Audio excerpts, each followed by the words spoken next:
প্রিয় বন্ধুরা, সংক্ষিপ্ত কথা, বাংলাদেশ একটা মহা ধ্বংস অথবা মহা মুক্তির সামনে দাঁড়িয়ে আছে। এখন দক্ষিণ ইউনিয়নের উদ্যোগে আয়োজিত জানুয়ারি 2025-এর আজকের এই তাফসিরুল কোরআন মাহফিলের সম্মানিত সভাপতি আলহাজ মোহাম্মদ আমিনুল ইসলাম, বিশিষ্ট সমাজসেবক ও আমেরিকান প্রবাসী এবং অন্যান্য অতিথিবৃন্দ, মুফাসসিরিনে কেরাম, আইম্মাতুল মাসাজিদ, সর্বস্তরের মুসলিম ভাই ও বোনেরা, আল্লাহ তাবারাকা ওয়া তাআলার দিকে ধাবিত হচ্ছি, মোতাওয়াজ্জহ হচ্ছি। যার দিকে মোতাওয়াজ্জহ থাকার জন্যই এই পৃথিবীতে আমরা আগমন করেছি, সেই আল্লাহ তাআলাকে নিয়েই আজকের এই জান্নাতের বাগানে বসেছি। যে আল্লাহকে নিয়ে এই ক্ষণস্থায়ী জীবন কাটাবার পরীক্ষায় উত্তীর্ণ হতে আমরা এই পৃথিবীতে আগমন করেছি। সৃষ্টির এই ভিড়ের ভেতরে কারা স্রষ্টাকে ভুলে যায় আর কারা হাজারো লাখ সৃষ্টির ভিড়েও স্রষ্টাকে ভুলে যায় না। এই পরীক্ষার জন্যই পৃথিবীতে আমরা আগমন করেছি। সৃষ্টির ভিড়ে যারা স্রষ্টাকে হারায় না, মনোজগতে 24 ঘন্টায় স্বপনে জাগরণে স্রষ্টাকে যারা জপে, স্রষ্টাকে যারা মনে রাখে, তাদেরকে নিয়েই তিনি আরেকটি জীবন সৃষ্টি করবেন, অনন্ত জীবন। সে জীবনে যারা স্রষ্টাকে ভুলে যাবে, এখানে তারা কোনো স্থান পাবে না। فَالْيَوْمَ نَنْسَاكُمْ كَمَا نَسِيتُمْ لِقَاءَ يَوْمِكُمْ هَذَا। আজকে তোমাদেরকে আমি তেমনি ভুলে যাব যেমনি আমাকে তোমরা ইহ জীবনে ভুলে গিয়েছিলে, আমার আইন ভুলে গিয়েছিলে। আমি যে শাহানশাহ, আমি যে রাজাধিরাজ, আমি যে মালিকুল আমলাক, আমি যে জাহাপনা, ভুলে গিয়েছিলে। আমার কথা তোমরা মনে রাখোনি। তো আজকে এই অনন্ত লোকে আর তোমাদের আমি সাথে রাখবো না। পরীক্ষায় তোমরা ফেল করেছ, বিদায়। জাহান্নামের নিকৃষ্ট জীবন এখন তোমাদের ভাগ্যে। আমরা কি কেউ জাহান্নামে যেতে চাই? আল্লাহ আমাদেরকে জাহান্নাম থেকে মুক্তি দান করুন। প্রিয় বন্ধুরা, সংক্ষিপ্ত কথা, বাংলাদেশ একটা মহা ধ্বংস অথবা মহা মুক্তির সামনে দাঁড়িয়ে আছে। এখন হয় মহা ধ্বংস আর না হয় মহা মুক্তি। আমি গতকালকে ছাত্র শিবিরের সদস্য সম্মেলনে গিয়েছিলাম। একটা 31শে ডিসেম্বর ছাত্র সমাজের পক্ষ থেকে একটা রূপরেখা তারা দিতে চেয়েছিল, আমাদের ইন্টারিম সরকারও দিতে চেয়েছিল। মূলত সেই কারণে আমি চিন্তা করলাম, আল্লাহর কোরআন নিয়ে যদি একটা রূপরেখা না দেই, তো আল্লাহর আযাব থেকে তো না আমি বাঁচবো, না এই দেশের লক্ষ লক্ষ আলেমরা বাঁচবে। সুম্মা জাআলনাকুম খলাইফা ফিল আরদি মিন বাদিহিম লিনানজুরা কাইফা তা'মালুন। আমি ওই জালিমদেরকে সরিয়ে তাদের পরে তোমাদেরকে আমি এই জমিনে রাজত্ব দিয়েছি, খেলাফত দিয়েছি, তাদের স্থলাভিষিক্ত করেছি। এমনিতেই নয়, লিনানজুরা কাইফা তা'মালুন, তোমাদের কর্মসূচি আমি দেখতে চাই, সেজন্য দিয়েছি। তোমরা কোন বিধানে চলতে চাও আমি সেটা দেখতে চেয়েছি, এজন্য তোমাদেরকে আমি সুযোগ দিয়েছি। আসলে এই জন্যই একটা কোরআনিক সংবিধান হয় ছোট্ট। নবীজির মদিনা কনস্টিটিউশন ছিল 1.5 পৃষ্ঠা। কনস্টিটিউশন কয়েকশো পৃষ্ঠার হয় না, এটা 1-1.5 পৃষ্ঠার হয়। মূল থিম গুলো আছে, এটা জনগণ মনে রাখলে হয়। এটার ভিতরে হাজার হাজার পৃষ্ঠা থাকে, সেগুলো তাফসীর, কিন্তু মূল কথাটা খুব কম।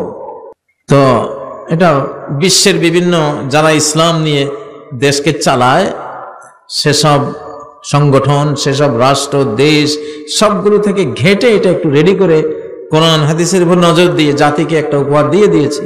আমি দেই না, এটা আমার বন্ধু দিয়েছে, আপনাদের বন্ধু দিয়েছে, বাংলাদেশের মালিক দিয়েছেন। আমি মনে করি আমি খুব পজিটিভ কিছু দেখেছি ওইটা দেওয়ার পরে, যে বাংলাদেশ যদি এটা গ্রহণ করে ইনশাআল্লাহ এক মহা সফলতার সোপান এসে পা রেখে দেবে ইনশাআল্লাহ। ইনশাআল্লাহ এটা কোরআন, এটা হাদিস, নবীজির রেখে যাওয়া কনস্টিটিউশনের একটা পিলার্স আমরা ঘোষণা করে দিয়েছি। আমি মনে করি এই ঘোষণাটা আমরা দিয়েছি সমস্ত আলেমদের পক্ষ থেকে, জামাত ইসলামের পক্ষ থেকে, ছাত্র শিবিরের পক্ষ থেকে, হেফাজতে ইসলামের পক্ষ থেকে, ধর্মপ্রাণ প্রতিটি মুসলিমের পক্ষ থেকে আমরা দিয়েছি। ঠিক নয় কি? এখানে আল্লাহ ছাড়া কারো কোনো কৃতিত্ব নাই। ভাই আমার পুঁজি একটা আছে, এই পুঁজির সাথে কেউ পারবে না। আমার একটা পুঁজি আছে, এই পুঁজির সামনে যে দাঁড়াবে ও ঘায়ল হয়ে যাবে।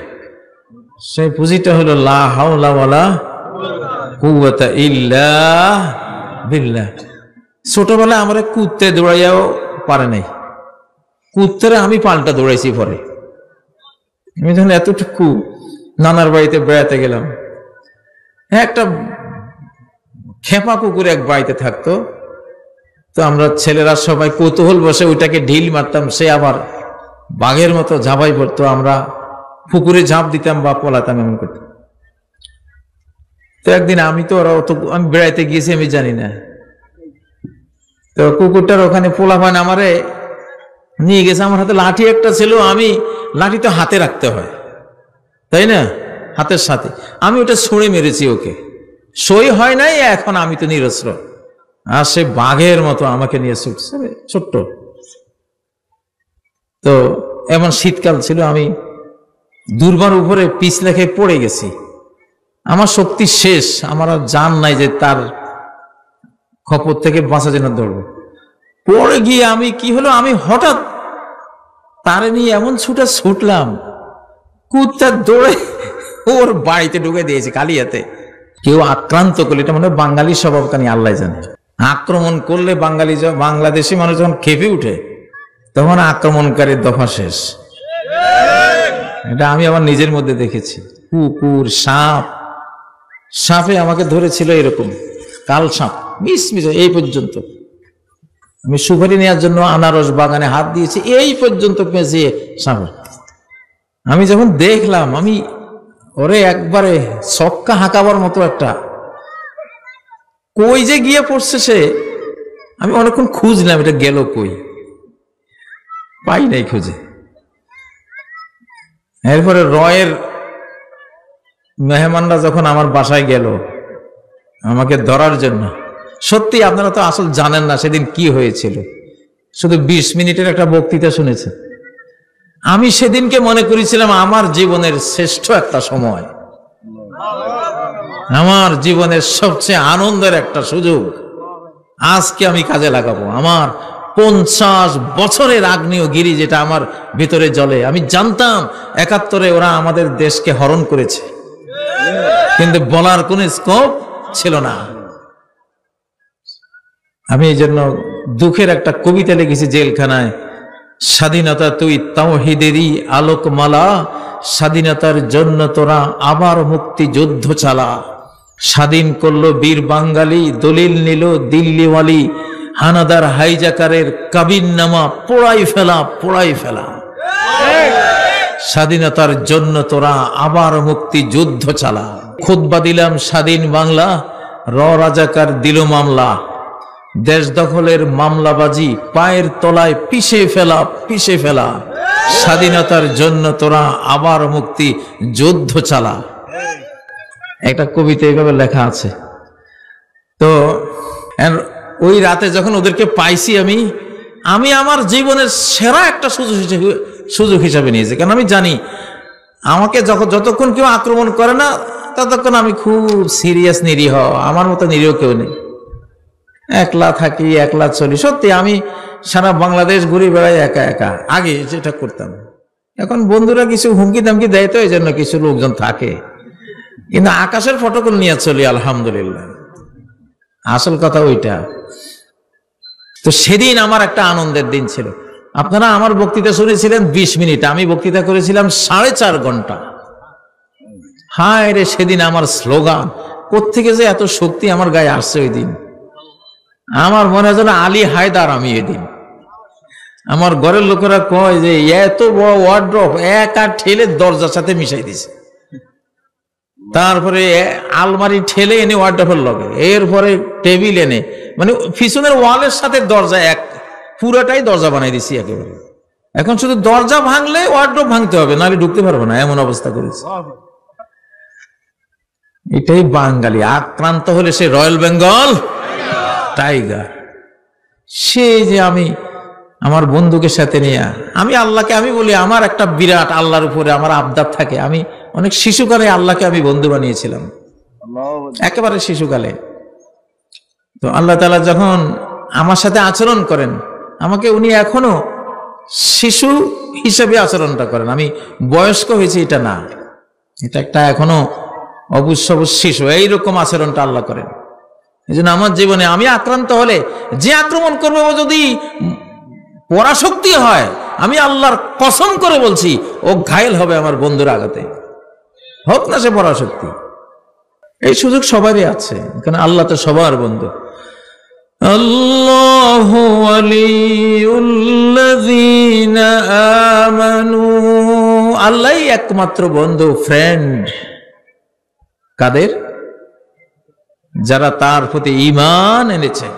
আপনাদের সবার ফ্রেন্ড সার্কেলে কত বন্ধুই তো আছে ফেসবুকে নাকি, কিন্তু আসল ফ্রেন্ড কে?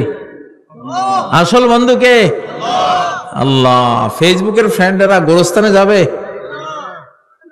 যাবে? কেউ যাবে না, গোটা দুনিয়া দিয়ে দিলেও। কিন্তু আল্লাহ তাআলা আপনার কবরেও রাখবেন, হাসরেও তিনি আছেন। যেখানেই থাকো, দুনিয়াতে থাকো, কবরে থাকো, হাসরে থাকো, উনি তোমার সঙ্গী। আল্লাহু আকবার। এমন ইনফিনিটি ইটারনাল ফ্রেন্ড, অনন্ত সাথী সঙ্গী চান কিনা? এত আস্তে করেন কা? আমি স্লোগান দিচ্ছি, বঙ্গবন্ধুর দিন শেষ, বাংলাদেশ, আল্লাহ বন্ধুর বাংলাদেশ। আল কোরআন আসতেছে পরে, কোরআন থেকে আল্লাহ বড়। অনেকে কোরআন পর্যন্ত যায়, পরে আর যায় না। আরে কোরআন তো আল্লাহর কিতাব, কোরআন থেকেও আল্লাহ বড়, ঠিক না? এই জন্য আগে আল্লাহ, তারপরে কোরআন। فقد سألوا موسى أكبر من ذلك। আল্লাহ কোন যে ইয়াসআলুকা আহলুল কিতাব আন তুনাজ্জিলা আলাইহিম কিতাবাম মিনাস সামা। ইহুদি খ্রিস্টান আহলে কিতাব, হে মুহাম্মদ আপনার কাছে প্রস্তাব রাখতেছে যে আসমান থেকে একটা কিতাব নাজিল করেন, আমরা চোখে দেখবো যে কিতাব আসতেছে, তখন ঈমান আনবো। তাই না? আল্লাহ কইতেছে না, এরা মিথ্যুক, এরা ঈমান আনবে না। কিতাবের চেয়েও বড় জিনিস মুসা আলাইহিস সালামের কাছে এরা চেয়েছিল। তাহলে বোঝা গেল কিতাবের চেয়ে বড় জিনিস আছে। কিতাবের চেয়ে বড় কে? কিতাবের মালিক যিনি, কিতাবের মালিক যিনি, কিতাব দেন যিনি, কিতাব যার জ্ঞানের একটা পার্ট, ঠিক নয় কি? তিনি কে? আল্লাহ। فقد سألوا موسى أكبر من ذلك। ওরা তো মুসাকে এই কিতাবের চেয়ে বড় জিনিস চেয়েছিল। বড় জিনিস কি? ফাকালু আরিনাল্লাহ জাহরা, আল্লাহকে দেখাই দাও প্রকাশ্যে, আল্লাহকে চেয়েছিল। তো আল্লাহ তো কিতাবের চেয়েও কি বড়। আল্লাহু আকবার কই সালাতে দাঁড়ান না? আল্লাহ সবচেয়ে বড়। বড়ত্ব কার? আল কিবরিয়া উরদাই, বড়ত্ব হলো আমার চাদর। ওয়াল আযামাতু ইজারি, আর মাহাত্ম্য হলো আমার লুঙ্গি। ফামান নাযানি ওয়াহিদাম মিনহুমা বারাসতুহু বিল মুহারাবা, আমার চাদর লুঙ্গি নিয়ে যে টানাহেঁচড়া করবে তার বিরুদ্ধে আমি ওয়ার ডিক্লার দিলাম, যুদ্ধ ঘোষণা করলাম। আল্লাহু আকবার।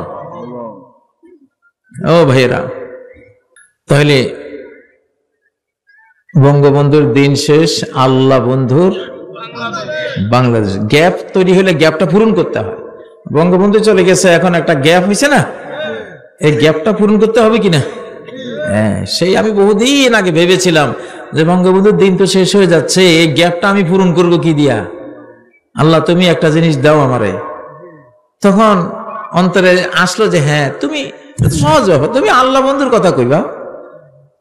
বঙ্গবন্ধুর দিন শেষ, এখন কি আল্লাহ বন্ধুর কথাটা কতটা সত্য দেখেন। সব আল্লাহ বন্ধুরা বসে আছে, এদেরকে পুলিশের ধাওয়ানিতে এরা 5ই আগস্টের আগে এরকম বসতে পারছিল? আল্লাহ বন্ধুরা কত কুণ্ঠা ছিল, জেল, দেশান্তর, গুণ, খুন, ঠিক নয় কি? আজকে আল্লাহ বন্ধুর বাংলাদেশ না, যেখানে যায় সেখানে আল্লাহ বন্ধুরা। আল্লাহু আকবার। এই স্লোগানটা কিন্তু বিশাল একটা স্লোগান, এই স্লোগানটা বিরাট একটা স্লোগান। এই স্লোগানটা দেবেন, বঙ্গবন্ধুর দিন শেষ, আল্লাহ বন্ধুর বাংলাদেশ। আল্লাহকে খুশি করার কাজ করবেন। বাংলাদেশের উপরে বিপদ আছে, অনেক বড় বিপদ আছে। বললাম না, হয় ধ্বংসের মহা যজ্ঞ দেখবেন, আর না হয় সফলতার বিরাট সোপানে পা রাখবেন ইনশাআল্লাহ। কেন এমনটা হলো?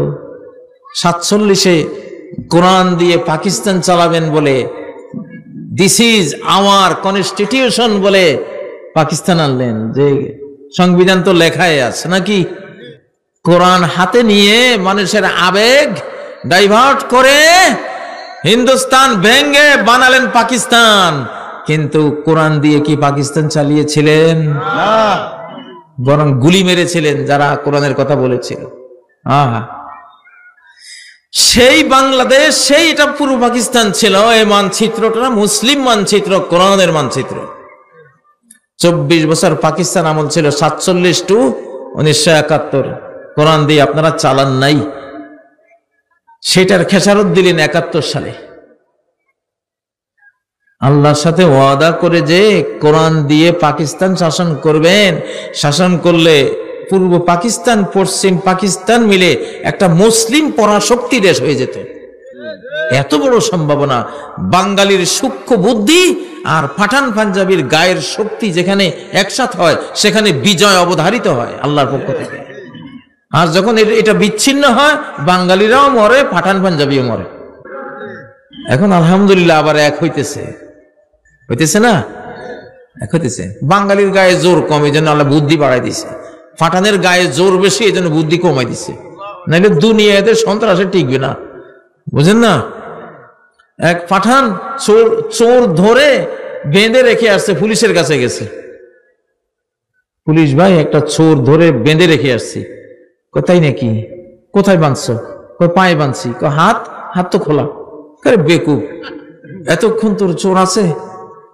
সে অনেকক্ষণ চিন্তা করলো, চিন্তা করে কয় না আছে। বলে কে? এই জিনিসটা তো আমি বুঝি নাই। সেও তো পাঠান, সেও বুঝে নাই। আপনি চলেন। গিয়ে দেখে চোর খাড়াই দিছে। এই হলো এদের বুদ্ধি। হ্যাঁ, ওদের কিন্তু গায়ের জোর আছে কি ষাঁড়ের মতো, দুনিয়া একবারে সব মেসাকার করে নিয়ে যাবে, এত জোর। কিন্তু বুদ্ধি কমাই দিছে আল্লাহ, বুঝলেন না? আমি ওই কাতারে ছিলাম তো, দুবাইতে কাতারে পাঠানরা আছে। বাঙালি 10টা যদি কোনো ঘরের কাজে নেন, সেই কাজ পাঠান 2টা নিলে 2জনে করে। এরা যদি বিকেলে শেষ করতো, ওরা 10টা 11টা শেষ করে চলে যায়। এইরকম জোর গায়ের মধ্যে আল্লাহ দিছে, কিন্তু বুদ্ধি কম। আর বাঙালি ছোট ছোট, কিন্তু বুদ্ধি রে বাবারে বাবা, পৃথিবী ফেলিওর। আমেরিকার নাসা মহাকাশ স্টেশনে এরা চালায়, ওদের ক্ষেপণাস্ত্র ডিজাইনার বাঙালি। গুগলের প্রিন্সিপাল অফিসার 13 বছরের বাচ্চা, মাসে মনে হয় 2 কোটি টাকা বেতন পায়, বুঝেন না? বাঙালি ব্রেইন ছাড়া দুনিয়া অচল। এত শার্প ব্রেইনের একটা জাতি আমরা, আলহামদুলিল্লাহ। তো এখন পাঠান আর বাঙালি একসাথ হচ্ছে। এখন বিজয় আনতে হলে, তো আমরা বিজয় আনতে হলে কোরআন লাগবে। আমরা আমরা পাকিস্তান করেছিলাম, কোরআন দিয়ে চালাবো, ওয়াদা খেলাপ করেছি, খেসারত দিয়েছি কোন সালে? 71 সালে। আর 71 সালের পরে তো গণতন্ত্র, সমাজতন্ত্র, সেকুলারিজম, হাবি জাবি দিয়া একেবারে 53 বছর পার, ঠিক না? মায়ের খাইয়া আক্কল এখনো হয় নাই, হয়েছে নি? কার কার আক্কল হয়েছে হাত তোলেন দেখি, কার কার আক্কল হয়েছে? আল্লাহ, আরে আক্কল, আল্লাহ আক্কল আপনি অনেক দিচ্ছেন, আক্কল গুলি কাজে লাগা।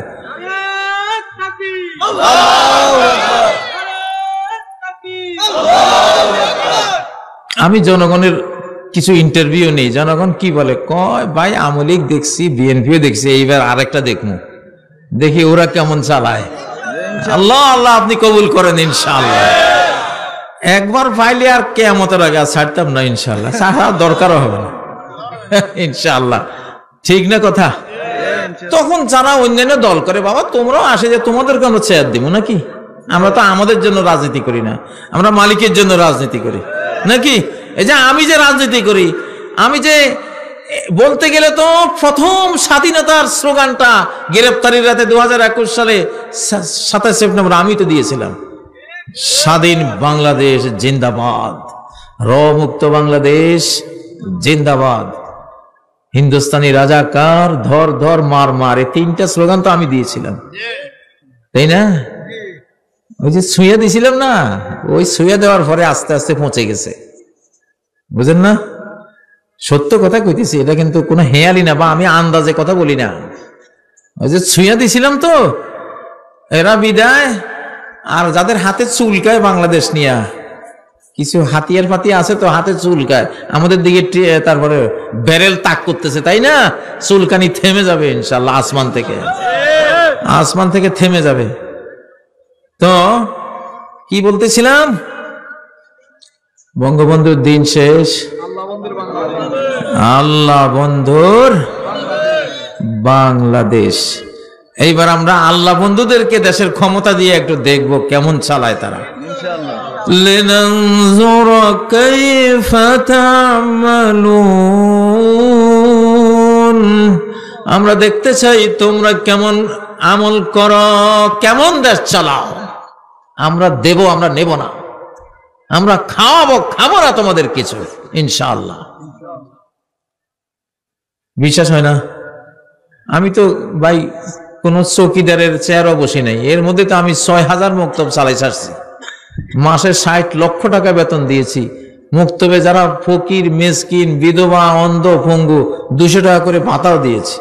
7 মিলিয়ন 70 লক্ষ শিশুর আমি এভাবে কোরআন শিক্ষা দিয়েছি।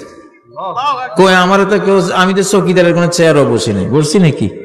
হ্যাঁ, 15টা মাদ্রাসা করে দিয়েছি আলহামদুলিল্লাহ, একটা মাদ্রাসা আমার কাছে রাখি নেই। চালাও তোমরা, বাংলার শিশুরা পড়লেই তো হলো।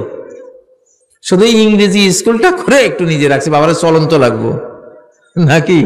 ওই যে পিস ইন্টারন্যাশনাল স্কুল, এভারোজ ইন্টারন্যাশনাল স্কুল, এগুলি করতেছি যে ইংরেজি পড়াইয়া খাবো, কোরআন পড়াই খাবো না। ওখানে কোরআন আছে। আমার এভারোজ ইন্টারন্যাশনাল স্কুলে 6500 স্টুডেন্ট, সেখানে 3000 হিফজুল কোরআনে ভর্তি আছে। আমি ইউরোপিয়ান বোতলে অ্যারাবিয়ান শরাব, অ্যারাবিয়ান জমজমের পানি পান করাই। বোতল নিচে ইউরোপিয়ান, কিন্তু ভেতরে শরবতটা জমজমের। কারণ ইউরোপিয়ান বোতলটা আরো দরকার আছে এই যুগে, নাকি? দরকার আছে না নাই? বোতলটা দরকার আছে। আর যেটা আমাদের শারাবান তাহুরা, জমজমের পানি, ইসলামের শারাবান তাহুরা, সেটা দিয়েছে। কোরআন দিয়েছে, হাদিস দিয়েছে, আরবি ভাষা দিয়েছে আলহামদুলিল্লাহ। ইংরেজি তো আছে, সায়েন্স তো আছে, সবকিছু আছে। তো এইরকম। এখন রাজনীতি কাকে বলে? আমি জেলখানায় যখন রাজনীতির মামলায় বন্দী হলাম, অথচ রাজনীতি করি না, সেদিন শপথ নিয়েছি জেল থেকে খালি বাইর হইয়া লই, তো করে আমি রাজনীতি শিখাবো ইনশাআল্লাহ। রাজনীতি এক আয়াতের মধ্যে শেষ। এই এত বড় ভলিউমের বই লেখা লাগে না, এক আয়াতের মধ্যে রাজনীতি শেষ। আল্লাযী আত'আমাহুম মিন জু' ওয়া আমানাহুম মিন খাউফ। রাজনীতি শেষ, বিশ্ব রাজনীতি শেষ। এখানে বিশ্ব রাজনীতি এখানে শুরু, এখানে শেষ। আল্লাযী আত'আমাহুম মিন জু' ওয়া আমানাহুম মিন খাউফ, যিনি ক্ষুধায় অন্ন যোগান, যিনি ভয়ে নিরাপত্তা যোগান।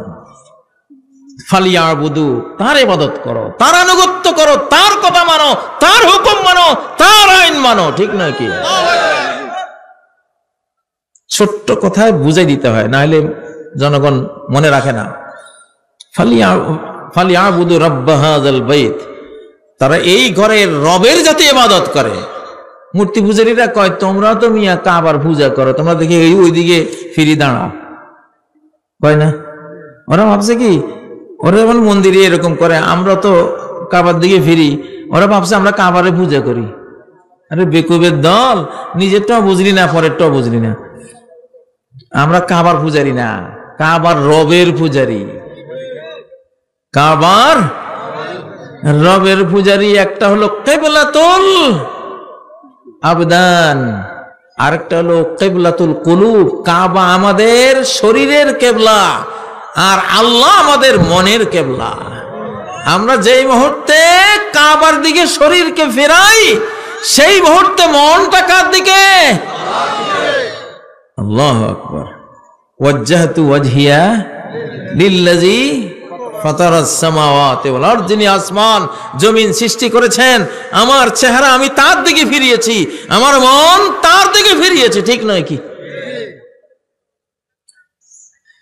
রাজনীতি এখানেই।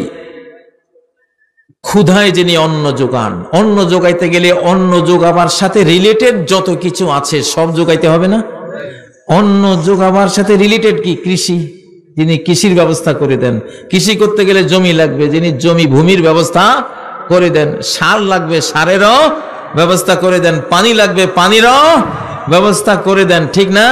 বীজ লাগবে, বীজেরও ব্যবস্থা করে দেন। তারপরে কি লাগবে? সূর্যের আলো লাগবে, সেটাও কে দিয়েছেন? উনি তো দিয়েছেন। ঠিক না? তারপর 106 মৌল যৌগ পদার্থ, তামা, দস্তা, আয়রন, কত কিছু লাগে, সবকে দিয়েছেন। আল্লাযী আত'আমাহুম মিন জু'। এইজন্য চোরের জন্য রাজনীতি শোভা পায় না, চাঁদাবাজের জন্য রাজনীতি শোভা পায় না। আরে ভাই, রাজনীতি হলো তুমি চাঁদা দিবা, তুমি পকেট উজাড় করবা। তুমি কা রিক্সাওয়ালা, ঠেলা গাড়িওয়ালা, তারপরে বাসওয়ালা, ট্রাকওয়ালার কাছ থেকে চাঁদা দাবি করে? এটা কোন চোরের ঘরে চোর? তোর রাজনীতি কয় কে? তুই কিসের রাজনীতি? হ্যাঁ, তোর রাজনীতি আমরা পায়ের তলে পিষে ফেলছি 5ই আগস্ট ইনশাআল্লাহ। কোন রাজনীতি বাংলার জমিনে এইসব চাঁদাবাজি করবে, চোরামি করবে, তাদের রাজনীতি করার কোন অধিকার নাই এই বাংলাদেশে। ঠিক নয় কি? রাজনীতি করতে হলে খাওয়াইতে হয়, নিজে না খাইয়াও। যে এজিদের আমরা এত সমালোচনা করি, ওই এজিদ উনি বলতেন আমার বাবা মুআবিয়া বলে গেছেন তোমার দস্তরখান যাতে কখনো বন্ধ না হয়, 24 ঘন্টা খোলা থাকবে, মানুষ আসবে আর খাবে। এটার নাম রাজনীতি। আইয়ুল ইসলামে খায়র, সাহাবীরা জিজ্ঞাসা করলেন ইয়া রাসূলুল্লাহ, কোন ইসলাম সবচেয়ে কল্যাণকর বিশ্ব সমাজের জন্য? তিনি বললেন তুতঈমুত তাআম ওয়া তাকরাউস সালাম, খাওয়াইবা আর সালাম দিবা। হায় হায়, রাজনীতি শেষ এখানে। খাওয়াইবা আর সালাম দেওয়া। খাওয়াইতে হলে ব্যবসা সুযোগ করে দিতে হবে না? কৃষকের জন্য কৃষি পণ্য, কৃষি যন্ত্রপাতি এগুলো দিবা, ব্যবসায়ীদের জন্য পুঁজি কেমনে নিবা, তারপরে বিল্ডিং কটা লাগবে, এক্সপোর্ট ইম্পোর্টের কি কি করা লাগবে না? যারা এগুলি করে দেয়, নিজে খায় না, নিজে নেয় না, গম চোরা না, কি না? গম চোরের জন্য রাজনীতি হালাল না হারাম? মিয়া মাসালা এখন এগুলি জিজ্ঞাসা করেন, আমার এই মাসলা জিজ্ঞাসা করুন রাজনীতির। এতদিন নামাজ, রোজা, হজ, জাকাত, আমি মিডিয়ায় 25 বছর এগুলি জবাব দিছি। এইবারে আমার প্রশ্ন হবে সব রাজনীতির প্রশ্ন। সাদাবাজ রাজনীতি করতে পারে কিনা? আরে ভাই, সাদাবাজ জাহান্নামী, হয়তো হে রাজনীতি করলে তোরও জাহান্নামে নেবে। লা ইয়াদখুলুল জান্নাতা সাহিবু মাস, চাঁদাবাজি যে করে সে জান্নাতে যাবে না। মদিনার এক লোক জিনা করেছিল, এক সাহাবী, নবীজি বলছিলেন না, এক মহিলা জিনা করেছিলেন, এমন তওবা করেছিলেন, লাকাত তাবা তাওবা, নারী পুরুষ দুইজনের ব্যাপারে আছে, লাকাত তাবা তাওবাতান লা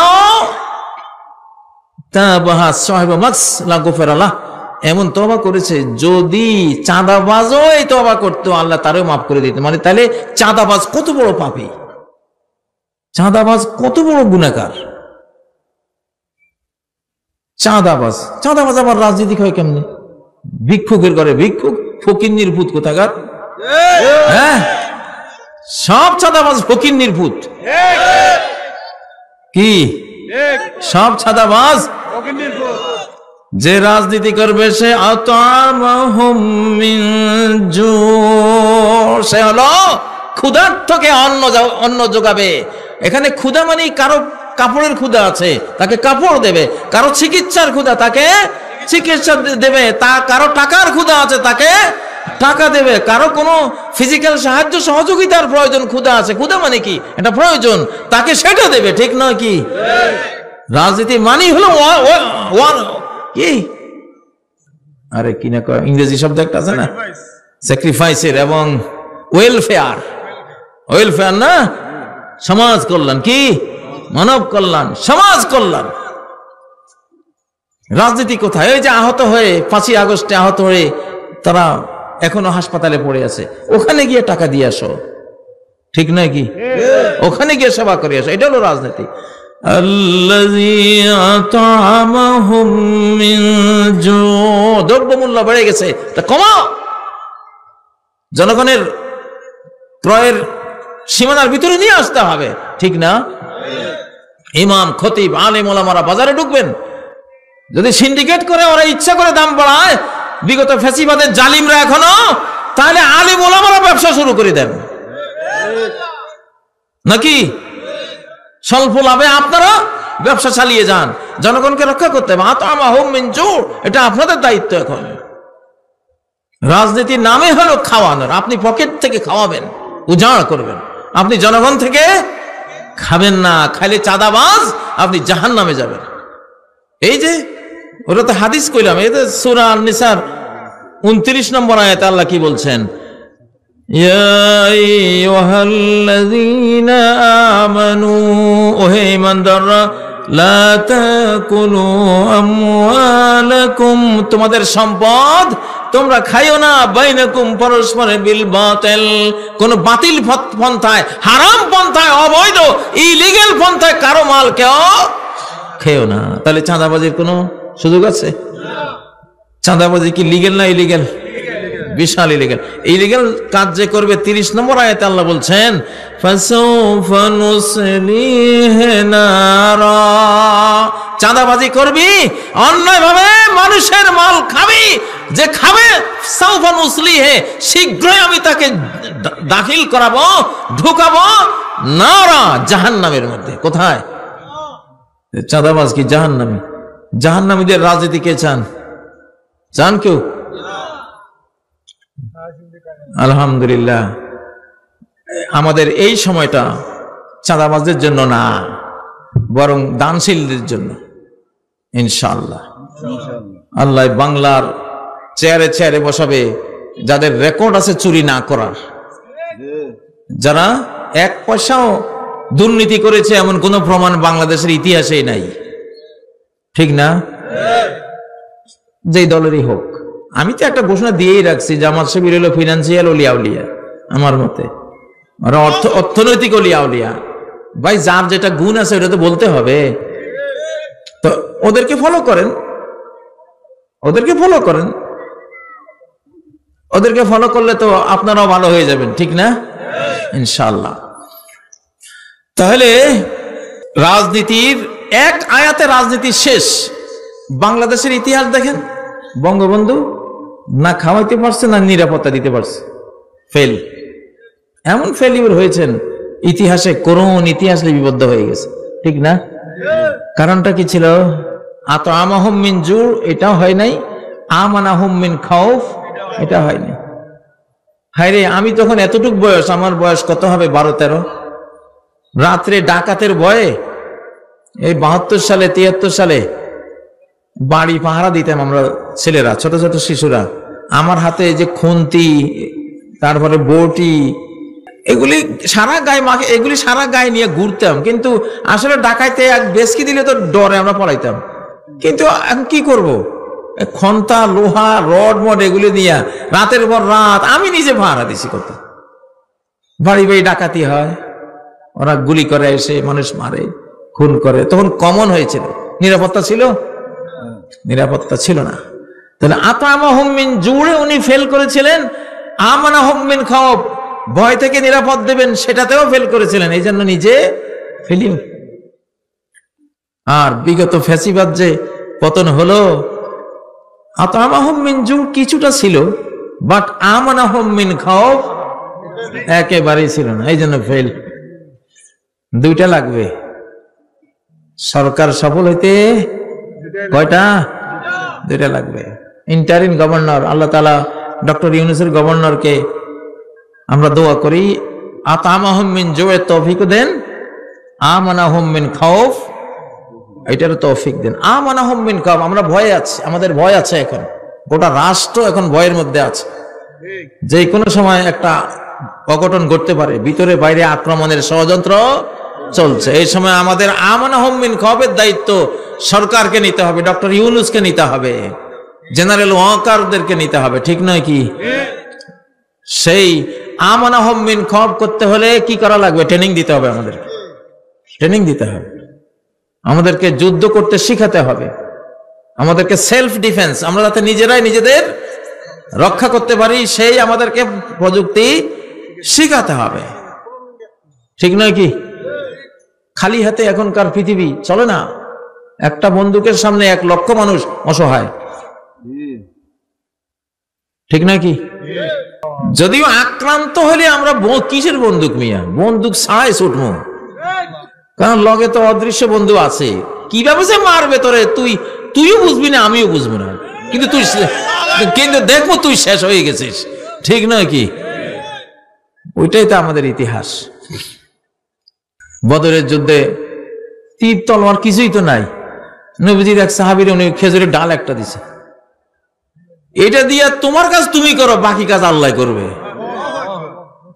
সুবহানাল্লাহ। কয় আমি ওর ডাল এটা নিয়েই লড়াই শুরু করে দিছি, আমার সামনে এক জবরদস্ত বেঈমান সৈনিক, হঠাৎ সেই করে একটা আওয়াজ হলো, সেই দেখেছে বেঈমানের কল্লা পড়ে গেছে। আল্লাহু আকবার। ওই যে ফেরেশতা বাহিনী আছে না লগে, হ্যাঁ, কাজ ওনারা সারাই দিছে, জানে যে এ তো লাঠি দিয়ে তো কিছু হবে না, যাক ওর তো লাঠি আছে, আমাদের তো সবকিছু আছে, ওনারা মেরে দিয়েছেন অদৃশ্য থেকে। আল্লাহু আকবার। এখন আতামাহুম মিন জুর, এটার রাজনীতি চাই, ঠিক না? এই উপমহাদেশেই তো যখন এই বাংলাদেশও হিন্দুস্তানের অংশ ছিল, আওরঙ্গজেব আসমুদ্র হিমাচল রাষ্ট্র চালিয়েছেন, টুপি সেলাই করে নিজের পরিবার চালিয়েছেন, ঠিক নয় কি? আল্লাহু আকবার। এটারে বলে রাজনীতি, এটারে কি বলে? এটা হলো রাজনীতি। রাজনীতি কাকে বলে? আবু বকরের স্ত্রী 1 মাস একটু একটু একটু করে জমিয়ে মাস শেষে স্বামীকে বললো একটু মিষ্টি খেতে কতদিন থেকে মন চায়, স্বামী গো আমাকে একটু মিষ্টি এনে দিও, এই টাকাটা তোমারে দিলাম। বলে এই টাকা কই পাইছো? উনি কি বললেন? তুমি তো আমাকে মাসে একটা খরচ দাও, সেই খরচটা আমি যেভাবে করতাম ওখান থেকে একটু একটু বাঁচিয়ে এইটুকু করলাম। আবু বকর বলল তাহলে তো এইটুকু না হলে চলে, সর্বনাশ, মুসলমানদের ট্রেজারি থেকে আমি আজ থেকে আর এটা নিব না, ওটা ট্রেজারিতে জমা করে দিছে। আল্লাহু আকবার। রাজনীতি কাকে বলে দেখছেন? এটা হলো রাজনীতি। ও ভাইরা, এই রাজনীতি আল্লাহ আমাদেরকে দান করেন। এরকম নেতা কারা কারা পাইতে চান? আল্লাহুম্মা আমিন। হাত নামান। আমি কোন এক মাহফিলে জানি বলছিলাম এরকম নেতা পাইতে হলে 2টা পদ্ধতি আছে। কয়টা? একটা হলো আমরা ঢাকায় কাজ করব, তাদেরকে বলবো, প্রেসার দেব, উপদেশ দেব, আইন করব যে এইভাবে দেশ চালাইতে হবে, ঠিক না? এটা একটা প্রেসারের পদ্ধতি। আরেকটা হলো আপনারা সবাই শাহজালাল, শাহপরান, আপনারা সবাই ওলি আল্লাহ টাইপের হয়ে যান, অটোমেটিক সরকার আল্লাহ পরিবর্তন করে ফেলবে। এটাও আছে। তাইলে সবাই রুহবানুল লাইলি ফুরসানুন নাহার, নবীজি কেমন ছিলেন, তার সাহাবীরা কেমন ছিলেন, এক কথায় যদি জানতে চান তাহলে দুইটা শব্দ, রুহবানুল লাইল ফুরসানুন নাহার, রাতের সন্ন্যাসী, রাতের ইবাদত গুজার, রাতের তাহাজ্জুদ গুজার, রাতের তিলাওয়াতকারী, রাতের জিকিরকারী। রাতকে তারা প্রাণবন্ত জীবন্ত করে রাখতে তাদের ইবাদত বন্দেগী দিয়ে। আল্লাহু আকবার। রুহবানুল লাইল আর ফুরসানুন নাহার, দিনের অশ্বারোহী, দিনের যোদ্ধা। এই দুই কথায় গোটা সাহাবী নবীদের ইতিহাস শেষ। লাইফ স্টাইলটা হলো এটা, রাতের সন্ন্যাসী, দিনের অশ্বারোহী। হতে পারবেন ইনশাআল্লাহ। পাবলিক ভালো হলে, ভালো পাবলিকের মধ্যে খারাপ সরকার, খারাপ চেয়ারম্যান, খারাপ এমপি, খারাপ মেম্বার কখনো টিকে না।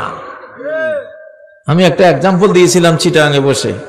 আমি এক কথা দুইবার সাধারণত বলি না, কিন্তু আজকে বলি। ওটা মনে হয় ওই দিন মিডিয়া কম ছিল। আমার জীবনে দেখেছি আমি, ধরুন একটা বাসে যাচ্ছি, 52 সিট, মানে 51 সিটে বসে আছে সব পাগড়িওয়ালা, জুব্বাওয়ালা, সব তসবিওয়ালা, বিড়িওয়ালা একজন টিকিট করছে। এখন টিকিট করে যেই দুয়ারে আসে উঁকি মারে দেয়, সর্বনাশ, সব তো হইলো মৌলবাদী, সব ফেরেশতা না এগুলি। আমি একটা ইবলিশ শয়তান বিড়ি খাইতেছি, আস্তাগফিরুল্লাহ, এদের ভিতরে আমার বসা যায়? সে টিকিট করে আসছে, বাসও আর নাই। কয় ভাই তবু আমি আর দরকার নাই, টিকিটটা ফেরত দাও, আমি দেখি ট্রেনে যাবো। ভাই তো এই এত হুজুর্গ ভিতরে ভাই আমি থাকতে পারতাম না। এইটা হলো আসল পদ্ধতি সরকার পরিবর্তনের।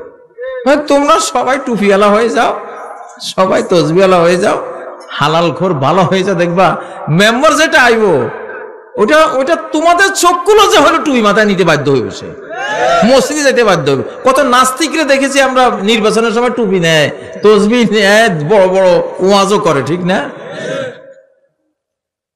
কত দেখেছি। ধরুন একটা মহিলা, সে অর্ধ উলঙ্গ, পোশাক আশাক ওরকম নাই, সে একটা বাসে উঠবে, দেখে যে হাইরে সব বোরকাওয়ালি। সে চিন্তা করে কি একটা মানে অপ্রত্যাশিত, অনাকাঙ্ক্ষিত পরিবেশ। জীবনেও এতগুলি বোরকাওয়ালের ভিতরে সে ঢুকবে না। যতক্ষণ সে মনে করে যে আমি যতক্ষণ থাকবো এগুলি আমার দিকে কোন নজরে চাইবে, আর আমি এখানে কিভাবে থাকবো, ঠিক না? হ্যাঁ, এটা এই হিকমাটা, এই বিজ্ঞানটা আল্লাহ তাআলা শিখিয়েছেন। এটা সূরা আনামে আছে, ওয়াকাযালিকা নুওয়াল্লি বা'দাল যালিমিনা বা'দা। তোরা যদি জালিম হস জনগণ, তো তোরা যেরকম, তোদের জন্য সরকারও আমি দিব সেরকম। আল্লাহু আকবার।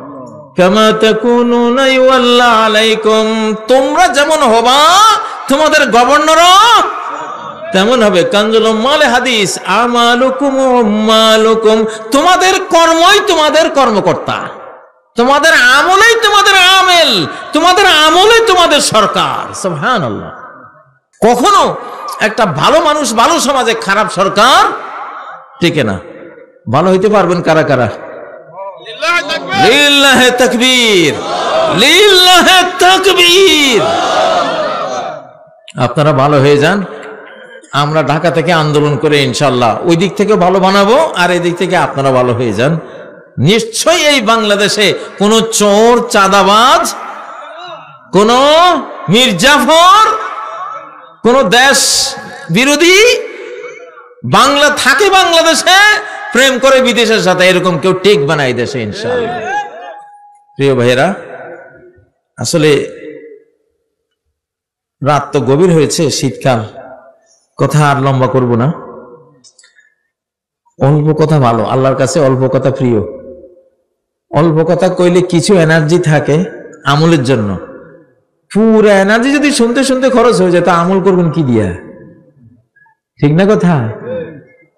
অনেকক্ষণ ওয়াজ শুনে রাত 1টা-1:30 পরে ফজর কাজা হয়ে দেখা যায় জোহরও পড়ে না, তো এটা তো ফলপ্রসূ হয় না। যাই হোক, আমি এখানেই সমাপ্ত করব। তো আতামাহুম মিন জু আমানাহুম মিন খাওফের রাজনীতি করবেন ইনশাআল্লাহ। দুইটাই দিতে হবে, খাদ্য দিতে হবে, নিরাপত্তাও দিতে হবে, তাহলে সরকার টিকবে। যারা সরকার চালাবেন, সূরা কুরাইশ দিলে সূরা ফিল পাবেন। সূরা ফিল হলো আলাম ইয়াজআল কাইদাহুম ফি তাদলিল, আপনি যদি জনগণকে সূরা কুরাইশ দেন, আল্লাহ আপনাকে কি দেবে? সূরা ফিল দেবে। অর্থাৎ যত চক্রান্ত যতজনে করবে সব আকাশ থেকে কি হয়ে যাবে? দমন হয়ে যাবে। আল্লাহ দমন করে দেবেন ইনশাআল্লাহ। আল্লাহ আপনার পক্ষ নেবেন। জি, আমি এখানেই সমাপ্ত করলাম। সুবহানাকাল্লাহুম্মা ওয়া বিহামদিক আশহাদু আল্লা ইলাহা ইল্লা আনতা আস্তাগফিরুকা ওয়া আতুবু ইলাইক। আল্লাহুম্মা আমিন। ربنا آتنا في الدنيا حسنة وفي الآخرة حسنة وقنا عذاب النار। আল্লাহ বাংলাদেশকে আপনি ভালোবাসেন আমরা জানি। আল্লাহ এই দেশের ভালোবাসা আরো বাড়িয়ে দেন। আল্লাহ আল্লাহ বাংলাদেশকে আপনার হাতে তুলে দিয়েছি। আল্লাহ আপনার বিধানে, আপনার সংবিধানে, আপনার নবীর বিধানে এই দেশটাকে আপনি চালাবার আমাদের সবাইকে সে মন দেন। আল্লাহ সরকারকে সেই সাহস দেন, সেই শক্তি দেন। আল্লাহ সেই তৌফিক দেন, সেই হেদায়েত দেন।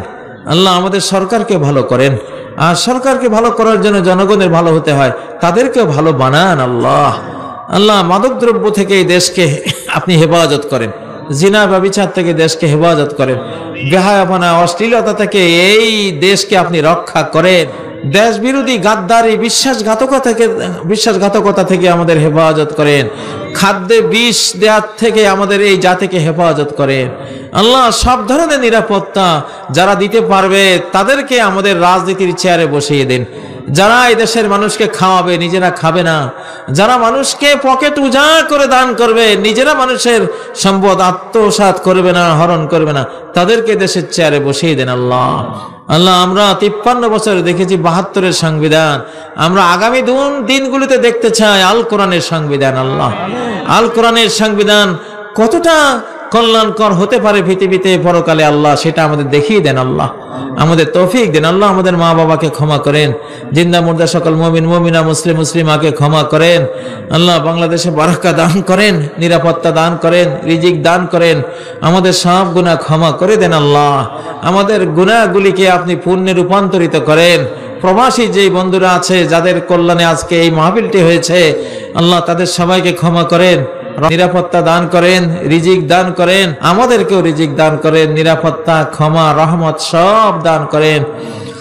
ربنا تقبل منا إنك أنت السميع العليم وتب علينا إنك أنت التواب الرحيم سبحان ربك رب العزة عما يصفون وسلام على المرسلين والحمد لله رب العالمين.